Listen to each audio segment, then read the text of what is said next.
Եթե նորմալ տեսնում եւ լսում եք, խնդրում եմ այստեղ ինչ-որ կերպ արձագանքեք։ Տեսա արդեն ունենք արձագանքներ։ Շնորհակալ եմ։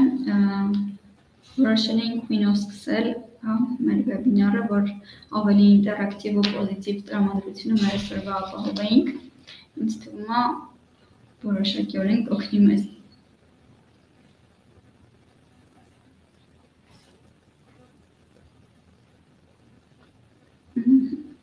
Դե եկեք արդեն սկսենք ու անցնենք մեր հիմնական վեբինարին։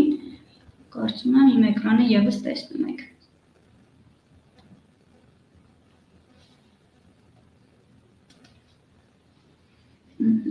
Եկեք սկսենք։ Ինչի մասին ենք այսօր խոսելու,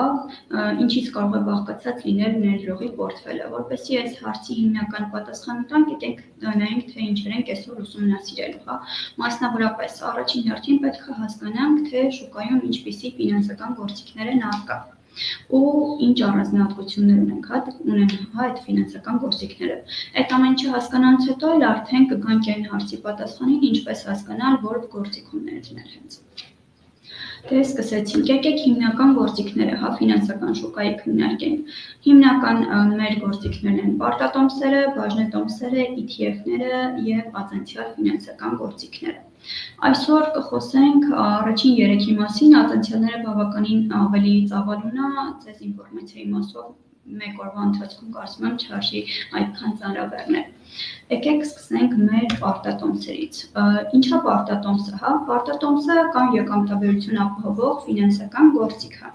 Եթե մենք ձեռք ենք բերում պարտատոմս, մենք ստանում ենք իրավունք պարտատոմսի ժամկետի ավարտին, այսինքն մարման օրը ստանալու դրա անվանական արժեքը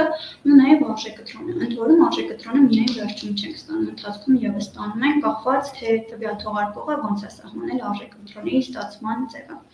Այստեղ օգտագործեցի մի քանի հաստատություններ, նկատեցիք անվանական արժեք, արժեքտրոն ու մի հաստատություն ևս առանձնացրել եմ, որ կուզեմ այսօր անպայման դրան ևս անդրադառնանք, այդ զեղչն է։ Հիմա եկեք հասկանանք, որը ինձ ինչա ներկայացնում անվանական արժեք։ Անվանական արժեքը, ինչպես ասացի, այն գումարն է, որ ժամկետի ավարտին, այսինքն մարման օր պարտատոմսի դուք ստանալու եք։ Իսկ արժեքտրոնը արդեն տոկոսադրույքն է, այն տոկոսադրույքը, որը տվյալ անվանականի նկատմամբ պարտատոմսի ողջ ժամկետի ընթացքում դուք ստանալու եք։ Եկեք օրինակով նայենք, որ ավելի բարձ լինի ու չխճճեմ ձեզ, Դիտարկենք ունենք այս պարտատոմսը, ինքը հենց իսկական պարտատոմսի օրինակ է տվյալ պահին, որը շուկայում առկա է։ Անվանական արժեքն է 100,000 դրամ, արժեքտրոնը 11,4%, թողարկվել է 23 թվականի դեկտեմբերի, մարվում է 26 թվականի դեկտեմբերի, այսինքն ունենք 3 տարեկան պարտատոմս, որը 11,4% արժեքտրոնային եկամտաբերություն է մեզ տալու։ Այստեղ թողարկողը սահմանելու արժեքտրոնների քանակ 6, ինչը նշանակում, որ կիսամյակային պարբերությամբ ինքը մեզ տալու է արժեքտրոններ ու ընդ որում հստակ սահմանվում է այդ արժեքտրոնների տրամադրման օրերը, այստեղ եթե ուշադիր լինեք նշված է հունիսի 11-24 թվականի, դեկտեմբերի 11 եւ այլն, այսպես գնում է, եթե այս օրը լինում է ոչ աշխատանքային օր, այնպես ինչպես արդեն մյուս աշխատանքային օրը ձեր արժեքտրոնները դուք ստանում եք։ Ինձ թվում է այսքանով հասկացանք, ոնց է աշխատում պարտատոմսը, այսինքն մենք ձեռք ենք բերում պարտատոմսը, օրինակ 3 տարեկան պարտատոմսը տվյալ դեպքում, գալիս է մարման օրը, որը տվյալ դեպքում դեկտեմբերի 11-26 թվականի մենք հետ ենք ստանում մեր 100,000 անվանական արժեքը, մեր դեկտեմբերի 11-ի արժեքտրոնը ու նաև այս ամբողջ 3 տարվա ընթացքում կիսամյակային պարբերությամբ ստացել ենք արդեն իսկ մեր արժեքտրոնները։ Ու ինչպես նշեցի, զեղչի մասին ևս կուզեմ խոսել։ Զեղչային պարտատոմսեր ևս գոյություն ունեն, ինքը պարտատոմսի տեսակ է։ Ինչով է տարբերվում մեր այս արժեքտրոնային պարտատոմսից։ Տվյալ դեպքում մենք ձեռք ենք բերում պարտատոմսը անվանականից ցածր արժեքով եւ պարտատոմսը մարվում է անվանական արժեքով։ Այսինքն, կոնկրետ այստեղ տեսնում եք, ունենք 100,000 դրամ անվանական արժեք, այդ դեպքում մենք օրինակ, պայմանականորեն ձեռք կբերենք այն 95,000-ով, կմարվի 100,000-ով, այդ 5,000-ը կլինի մեր եկամուտը։ Զեղչային պարտատոմսերը հիմնականում կարճաժամկետ պարտատոմսերն են, երկարաժամկետի դեպքում պրակտիկայում ինքը այդքան էլ կիրառելի չէ։ Հիմա հասկանանք, պարտատոմսերի դեպքում, ինչպես նշեցի, ինքը ցածր ռիսկային է, իսկ առհասարակ որոնք են ռիսկերը մեր պարտատոմսերի շուկայում։ Ըստ էության պարտատոմսերի դեպքում միակ ռիսկը պարտատոմսի թողարկողի դեֆոլտի գնալն է։ Ընդ որում, նշեմ, որ պարտատոմսեր կարող են թողարկել ինչպես պետությունը, իր լիազորած մարմնի միջոցով, այնպես էլ տեղական ինքնակառավարման մարմինները, մասնավոր ընկերությունները, բանկերը, այդ թվում եւ այլ շատ ընկերություններ, այն ընկերությունները, ովքեր կորպորատիվ կառավարման հստակ կանոններ կան սահմանված դրանց բավարարում, իրենք արդեն կարող են իրականացնել պարտատոմսերի թողարկում ու պարտատոմսերի թողարկմամբ ներգրավել միջոցներ։ Այսինքն, ըստ էության մեր հիմնական ռիսկը տվյալ թողարկողի դեֆոլտի գնալու ռիսկն է։ Սովորաբար պետական պարտատոմսերի դեպքում մենք իրենց անվանում ենք անռիսկ ոչ ռիսկային ֆինանսական գործիքներ։ Իրականում ոչ ռիսկային որևէ գործիք լինել չի կարող, բայց ինչի է այդպես անվանվում։ Ենթադրենք պետությունը գնում է դեֆոլտի, ծայրահեղ դեպքում ինքը կարող է այդ գումարը տպել եւ վերադարձնել ձեզ։ Իհարկե այլ հարց է, թե ինչ գնողունակություն կունենա տվյալ գումարը, այդ դեպքում նույն այստեղ 100,000 դրամը, որը որ քննարկում էինք, բայց ամեն դեպքում հաշվի ենք առնում, որ պետությունը ու պետության կողմից թողարկվող պարտատոմսերը ամենացածր ու համարվում են նույնիսկ ոչ ռիսկային գործիքներ։ Դրանից հետո արդեն գալիս են մյուս ինստիտուտների թողարկած պարտատոմսերը։ Այստեղ մենք խոսեցինք ռիսկերից, ռիսկերից խոսելուց միշտ ռիսկ եկամտաբերություն հարաբերակցությունը հաշվի ենք առնում, որովհետև այդ երկուսը միշտ քայլում են միասին։ Այսինքն, ինչքան բարձր է ռիսկը, այդքան բարձր պետք է լինի եկամտաբերություն։ Ցանկացած ռիսկ պետք է եկամտաբերությամբ մեզ վերադարձվի, որպեսզի արդարացի լինի մեր տվյալ ռիսկին գնալը։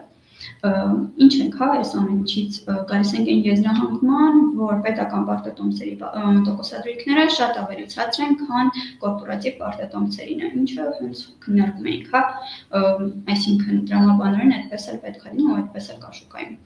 Հետո արդեն գալիս են մյուս ընկերությունները ու կախված ընկերության ոլորտից տոկոսադրույքները այստեղ աճում են, օրինակ ֆինանսական հաստատությունները տվյալ պահին մեր երկրում բավականին կայուն վիճակում են, ընդ որում երկրին հավասար ռեյտինգ ունեն նույնիսկ, այս դեպքում արդեն հետո կգան ֆինանսական ընկերությունները ու արդեն մյուս մասնավոր ընկերությունները։ Այս մասը ֆիքսեցինք։ Ըստ էության պարտատոմսը դիտարկում ենք որպես ավանդի այլընտրանք, ինքը քանի որ կայուն եկամտաբերություն ապահովող գործիք է։ Փորձենք հասկանալ հիմնական տարբերությունները պարտատոմսերի եւ ավանդի։ Ոնց է, երբ որ բանկում մենք ավանդ ենք դիմում մեր մայր գումարը ու ընտրում ենք տարբերակ, տոկոսների ստացման, կլինի դա ժամկետի վերջում, կլինի դա ժամկետի ընթացքում։ Ինչպես է կատարվում, եթե մինչև ժամկետը լրանալը մենք որոշում ենք խզել, ինչ որ պատճառներով այդ գումարը մեզ անհրաժեշտ է կամ ուղղակի որոշում ենք խզել այլ գործիքներ լինել։ Մենք այստեղ կորցնում ենք այն տոկոսադրույքները, որը պետք է ստանայինք, եթե պահեինք մինչև ժամկետի վերջ։ Պարտատոմսերի շուկայում ունենք մի հատ շատ մեծ առավելություն։ Մենք կարող ենք մեր պարտատոմսը վաճառել երկրորդային շուկայում։ Այսինքն մենք ունենք երկրորդային շուկա, որտեղ շրջանառվում են ամենօրյա սկզբունքով պարտատոմսերը ու այդտեղ բորսայում կարող ենք վաճառել մեր պարտատոմսերը, չկորցնելով այն տոկոսները, որը ստացել ենք, ընդ որում պարտատոմսը ունի գնի հաշվարկի բանաձև։ Ես իրականում չեմ ուզում ձեզ շատ բարդ գնի հաշվարկի բանաձևեր ներկայացնեմ չվախեցնելու համար, բայց հիմնական սկզբունքը էս է, որը ձեզ վստահաբար բավարար է, պատկերացում կազմելու համար։ Տեսանք ունի պարտատոմսը անվանական արժեք 100,000, այս օրինակով գնանք։ 10 օր հետո, եթե մենք այդ պարտատոմսը որոշենք վաճառել, ինքը ոչ թե կլինի 100,000, այլ կլինի 100,000-ից ավել, որովհետև իր վրա հաշվարկվում է կուպոնները, այսինքն արժեքտրոնները բերված արժեքով։ Սա խոսում ենք այլ հավասար շուկայական պայմանների մասին, երբ որ շուկայում տոկոսադրույքներ եւ այլն չեն փոփոխվել։ Այս միանշանակ ֆիքսում ենք։ Այդ դեպքում մենք չենք կորցնում այն տոկոսադրույքները, որոնք պետք է ստանանք, այսինքն վաճառում ենք ավելի բարձր գնով, անվանական պլյուս տոկոսադրույքների բերված արժեք գնով։ Հաջորդ հիմնական առավելությունը, որ մենք ունենք բանկային ավանդի նկատմամբ, դա հարկումն է, հա, պարտատոմսերից ստացված եկամուտները ազատված են հարկերից։ Սա մեր իրավապահ, հա, օրենսդրական առավելությունն է, հենց օրենքով սահմանված պետության կողմից, որ պարտատոմսերով ստացված եկամուտները հարկման ենթակա չեն։ Եկեք անցնենք մեր մյուս հիմնական գործիքներին, հա, ինչպես նշեցի, այսօր ուսումնասիրենք նաև բաժնետոմսերը։ Նաև կուզեմ մի փոքր թողարկողի տեսանկյունից, հա, նայենք ներժողի տեսանկյունից բացի։ Ինչը, երբ որ դուք, հա, ընդ որում կուզեի այստեղ նաև նշել, հա, որ թողարկման հետ կապված բոլոր ծառայությունների մասով մենք եւս հա մասնակցում ենք շուկային ու լայն հնարավորություններ ենք տրամադրում ցանկացած բիզնեսի կցանկանա իրականացնել պարտատոմսերի թողարկում։ Հիմա երբ որ թողարկողը որոշում է, հա, պարտատոմսերի միջոցներ ներգրավել, ինչ է տեղի ունենում այս դեպքում։ Ինքը պարտավորություն ունի ժամկետի վերջում ձեզ գումարները վերադարձնելու անվանականի տեսքով ու տոկոսադրույքները եւս։ Բաժնետոմսերի դեպքում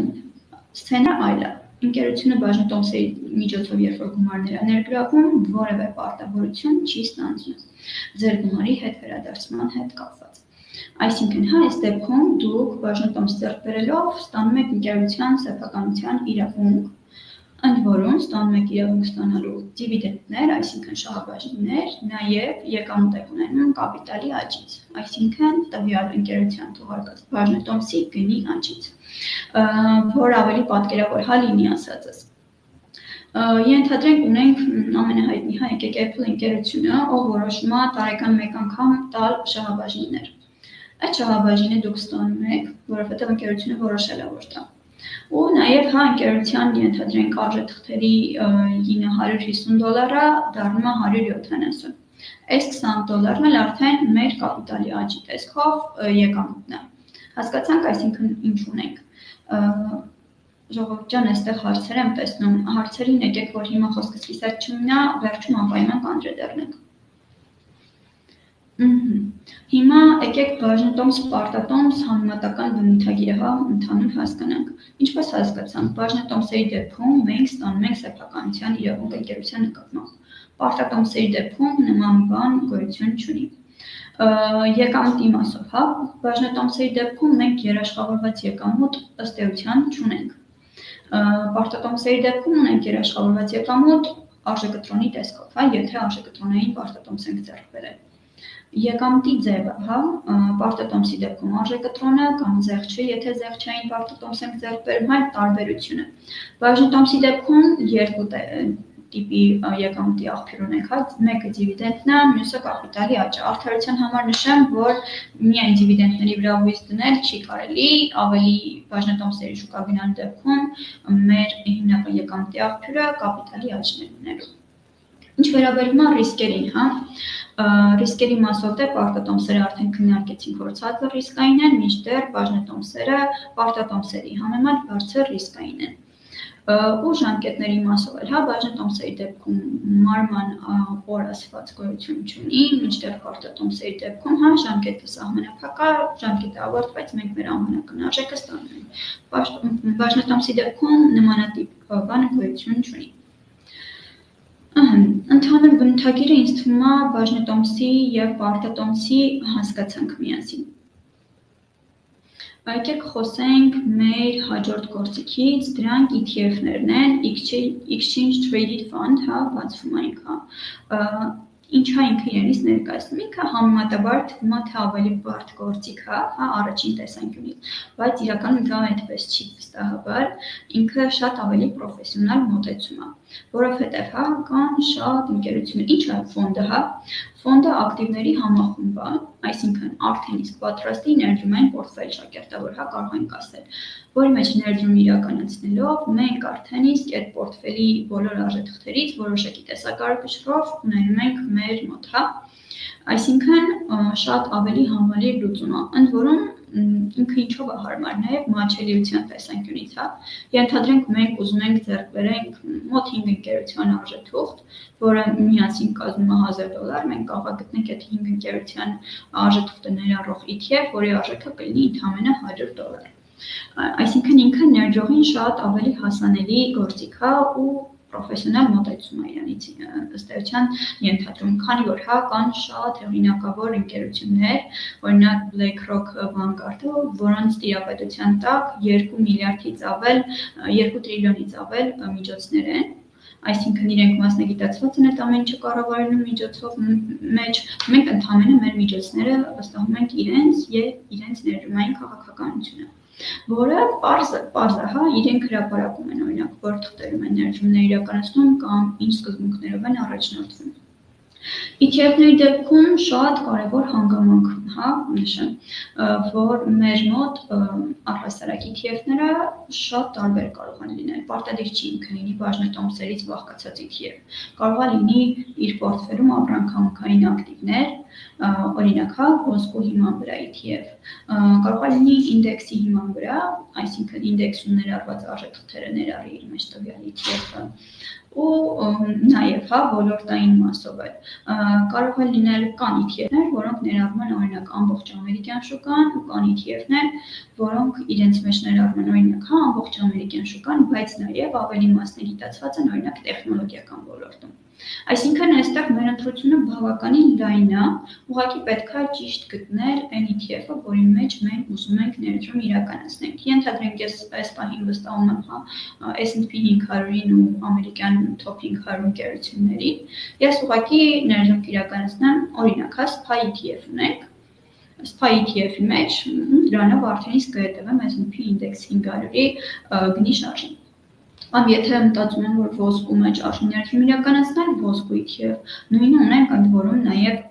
կրիպտոարժույթի մասով, օրինակ Bitcoin-ի ETF կա, ինչ է, այդ տվյալ ֆոնդի ամբողջ ակտիվների համախումբը կազմված է Bitcoin-ից, այսինքն մենք չենք ձեռք բերում Bitcoin, բայց ձեռք ենք բերում ETF, որը իր մեջ ներառում է Bitcoin-ը ու հետևում Bitcoin-ի շարժին։ Bitcoin-ի պայմանական օրինակ վերցնենք, ու նույնակ կարող ենք խոսել նաև պարտատոմսերի մասով, օրինակ ETF-ներ կան, որոնք իրենց մեջ ներառում են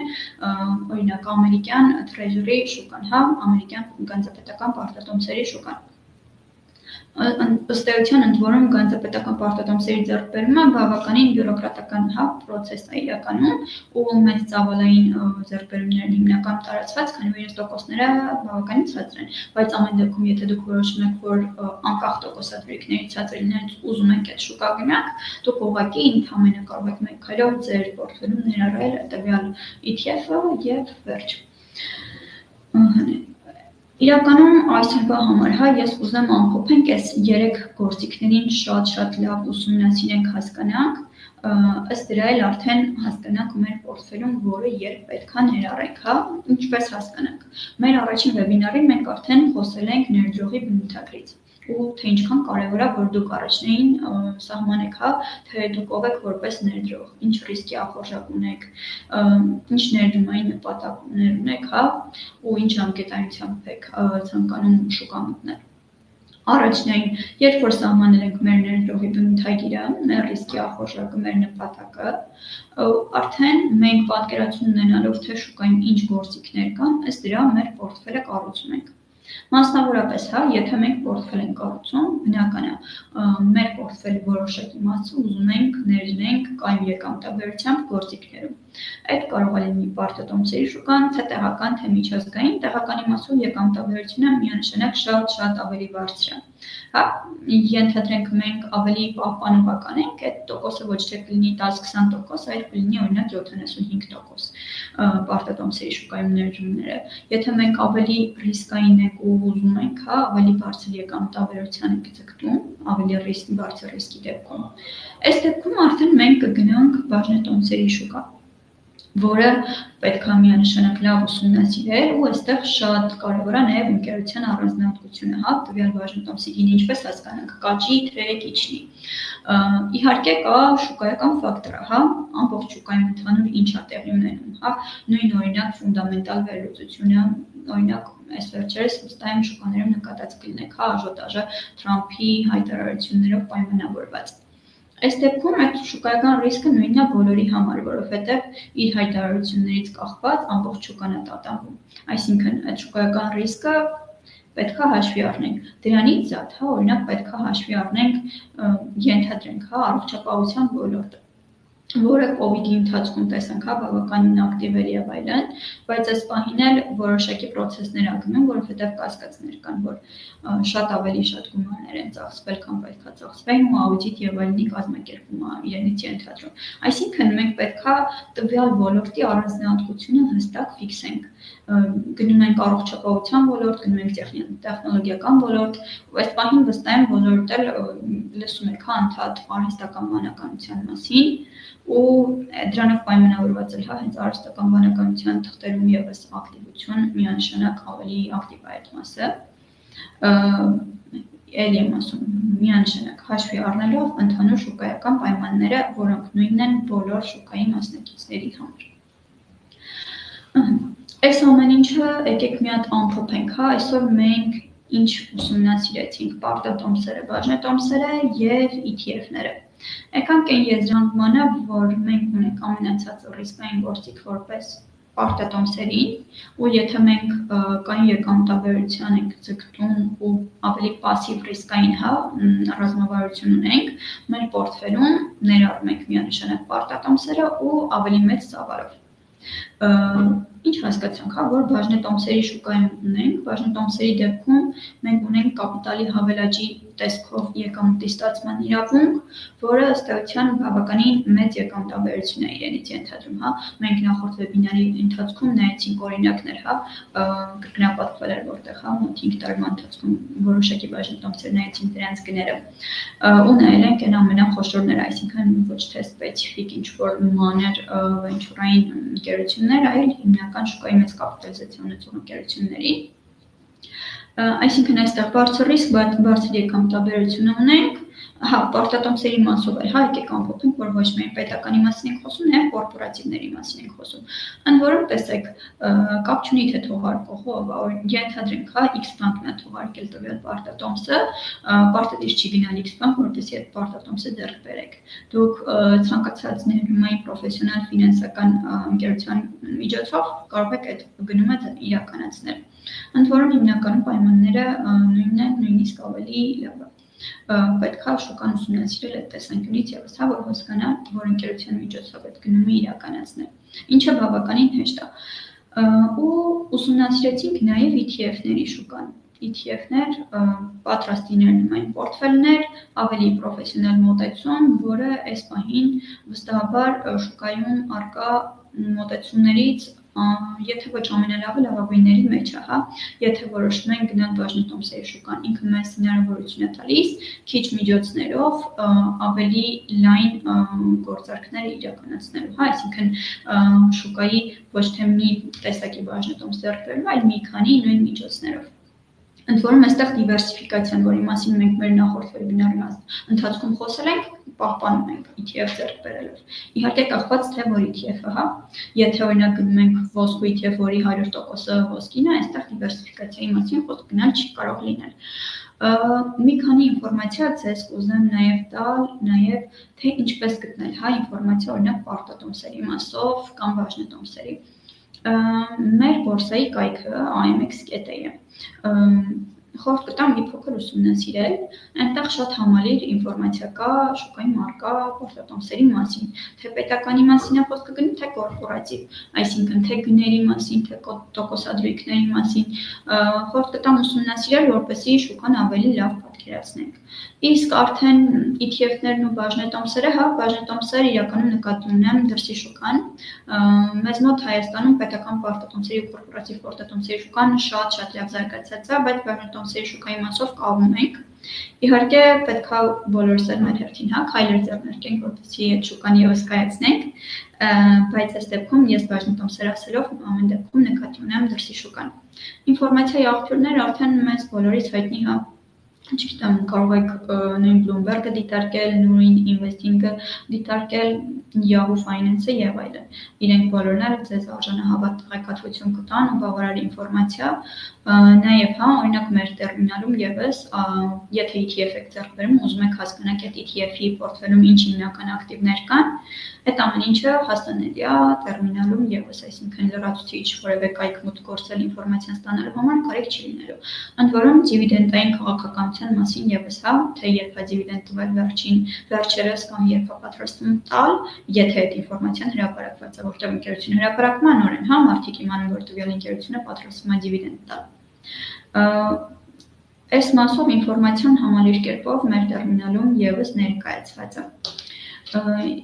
Այսօրվա համար այսքանը, ավելի ինֆորմացիա իրականում չեմ ուզենա գործիքների մասով, որպեսզի ձեզ շատ չկճճեմ եւ ծանրաբեռնեմ, մանավանդ մեր հաջորդ տանցիալների մասով ինքը բավականին ծավալուն թեմա է, անպայման կուզեի առանձին անդրադառնալ դրան։ Եկեք հիմա ձեր հարցերին անդրադառնանք։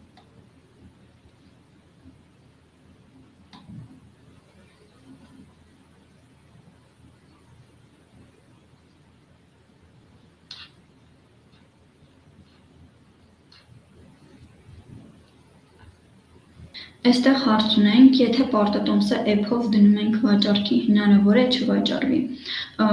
Ենթադրում եմ Նարինե ջան խոսքը տեղական շուկայի պարտատոմսերի մասին է։ Տեսեք, նայած ինչ հայտ եք դնում, հա, պետք է շուկայական գին դնեք, որ վաճառվի։ Եթե շուկայից անդրամաբանորեն տարբեր գին դնեք, այո, կարող է չվաճառվի։ Իսկ եթե շուկայականով ուզենաք վաճառել, որևէ խնդիր չի լինի, որովհետև շուկայում կան շուկաստեղծողներ, ովքեր ամենօրյա պարտավորություն ունեն գնանշելու տվյալ պարտատոմսերը ու այսպես ասած ապահովում են բորսայում տվյալ պարտատոմսերի գնանշումը ու առկայությունը։ Իհարկե, կախված նաև ծավալներից, հա, որովհետև ծավալի 1%-ն է պարտավոր market maker-ը գնանշել, եթե դրանից ավել լինի, այդ դեպքում հնարավոր է գործարքը լինի ոչ թե մեկ օրում, այլ մի քանի օրում, բայց նման սցենարները, ասենց ասեմ, գրեթե չհանդիպող սցենարներ են։ Գայանե, կայքերը, կասեք, ժողովուրդ ջան, կայքերը հեսա բոլորը այս հատվածում կգրեմ։ ETF-ն է ավելի ռիսկային, թե բաժնետոմսը։ Տեսեք, այս մասով, հա, որ հասկանանք, որն է ավելի ռիսկային, պետք է հստակ հասկանանք, թե որ ETF-ը, որովհետև ETF կարող է լինել ամբողջ ամերիկյան շուկան, հա, եթե մենք վերցնում ենք S&P 500-ի ETF-ը SPY-ը ու համեմատում ենք միայն Apple-ի բաժնետոմսի հետ, բնականաբար այս ETF-ը ավելի քիչ ռիսկային է, որտեղ ինքը դիվերսիֆիկացիա է ապահովում։ Իսկ եթե վերցնենք այլ ETF-ներ, օրինակ, հա, Bitcoin-ի ETF-ը, թե մեկ ընկերության բաժնետոմս, այստեղ բնականաբար Bitcoin-ը ավելի ռիսկային կլինի, այսինքն ամեն ինչ կախված է թե որ ETF-ը դուք ընտրեք։ Բորսայի կայքը IMX.am հեսա այստեղ կգրեմ, Գայանեի կողմից գրվել է, շնորհակալ եմ Գայանե ջան։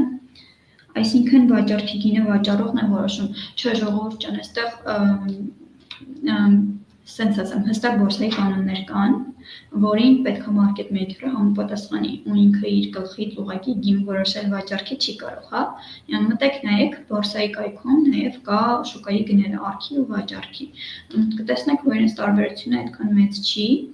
այսինքն արդարացի գնավորացում շուկայում ունենք։ Մեր պարտատոմսերի շուկան շատ կայացած է։ Ավելի խորքային նյութեր, որտեղ կարող եմ կարդալ մասնագիտանալու համար։ Գայանե ջան, ընդհանուր, եթե հենց ներդրումների հետ կապված եք, հա, ուզում կարդալ, նախ մի հատ ընդհանուր ուսումնասիրեք մեր ֆինանսական գործիքները, ինչ որ չափով պատկերացում կազմենք դրա մասին, հետո արդեն կգնանք անալիզներին, տեխնիկական անալիզ, ֆունդամենտալ անալիզ, որտեղի մասով այնքան շատ է գրականությունը իրականում ցանկացած առևտրային հարթակներ կամ գնանշողներ, որ նայեք, իրենք արդեն իսկ տրամադրում են։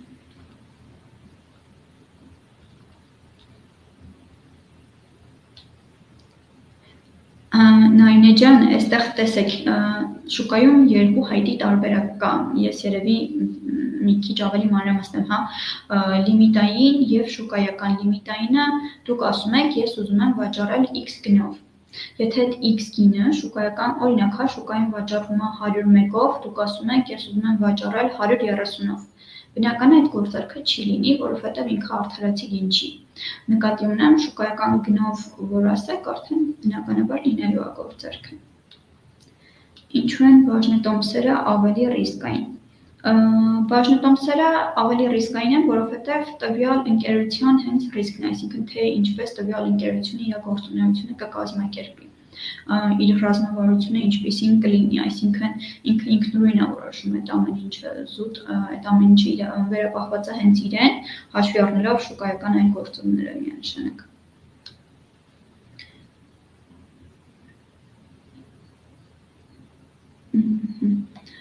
Գահենե ջան, իսկ կուպոնների մասին ինչ կփոխանցեք։ Կուպոնները արժեքաթրոններն են տոկոսները, որոնք դուք պարբերաբար ստանալու եք։ Շուկայում առավել տարածված տարբերակները կուպոնների տրամադրման կիսամյակային ու եռամսյակային տարբերակներն են։ Այսինքն 3 ամիսը 1 կամ 6 ամիսը 1 տոկոսադրույքի տեսքով, հա, դուք ձեր հաշվին ստանալու եք։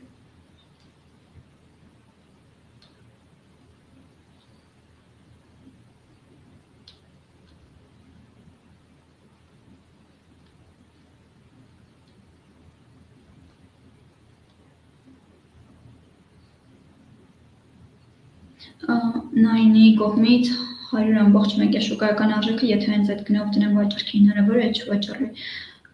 Նայնե ջան, նա ինչ ծավալով եք, եթե ընդհանուր ծավալի 1%-ը գերազանցող է, արդեն մյուս մասը հաջորդ օրը կվաճառվի, բայց այդ օրվա ամբողջ ծավալը, հա, կվաճառվի։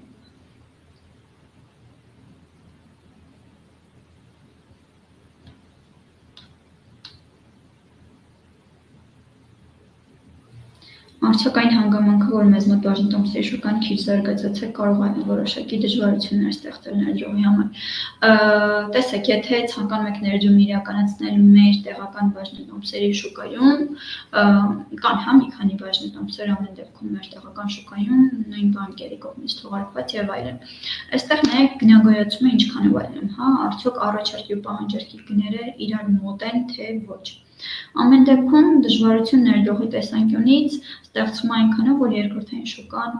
զարգացած չի ու նույն խնդիրը, հա, եթե մենք ուզում ենք երկրորդայինում վաճառել, կարող է գնորդ չգտնվի կամ այն գինը, որը ուզում ենք վաճառել, գնորդ չգտնվի։ Ու վաճառքի նույն օրը գումարը կնստի իմ հաշվին։ Նայնի ջան, այո, ամեն ինչ շատ արագ է իրականացվում, ամեն օր բորսան բացվում է, խոսքը աշխատանքային օրի մասին է, մինչև ժամը 3-ը բորսան բաց է, գործարքները մինչև ժամը 3-ը իրականացվում են։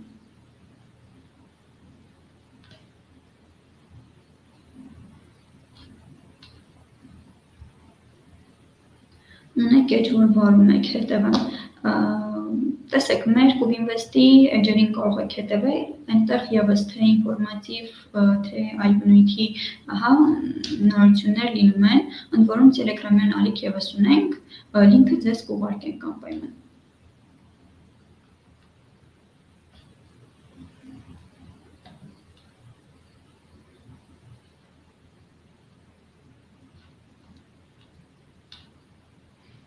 Այլ հարցեր ունենք։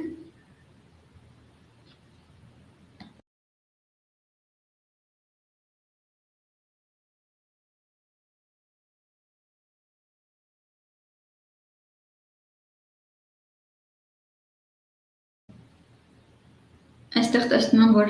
գրող ունենք, ինչ-որ մեկը հարցագրում, սպասենք հարցին, եթե ոչ ավարտենք, այսօրվա ինվորմացիան իրականում ավելի կարճ էր, հակիրճ էր, բայց ինքը ավելի, սենց ասեմ, այն հիմքն է, որը պարտադիր պետք է իմանա ցանկացած մարդ, ով ուզում է մտնի ներդրումների աշխարհ։ Հայաստանի քաղաքացին կարող է Apple-ի բաժնետոմս առնել հայկական account-ով, այո, միանշանակ։ Ընդհանրապես բացում եք բրոքերային հաշիվ, ձեր մոտ ունենում եք առևտրային հարթակ, տերմինալ, հեռախոսի 1 կլիկով առնում եք։ Անցած անգամ Նայինե ջան, կարծեմ դուք կայք, մենք տերմինալով ցույց ենք տվել գործարք, ոնց եք իրականացնում։ Ձայնագրությունները ևս պետք է ստացած լինենք։ Ինքը շատ հեշտ պրոցես է, ընդամենը 1-2 կլիկ եւ վերջ։ որևէ բարդություն իրենից չի ներկայացնում ու պրոֆեսիոնալ մասնագիտացված անձինք շուկայում հենց դրա համար են, որ դրսի շուկաները ևս ձեզ հասանելի դարձնեն, հա, միայն չսահմանափակվենք մեր տեղական շուկայով։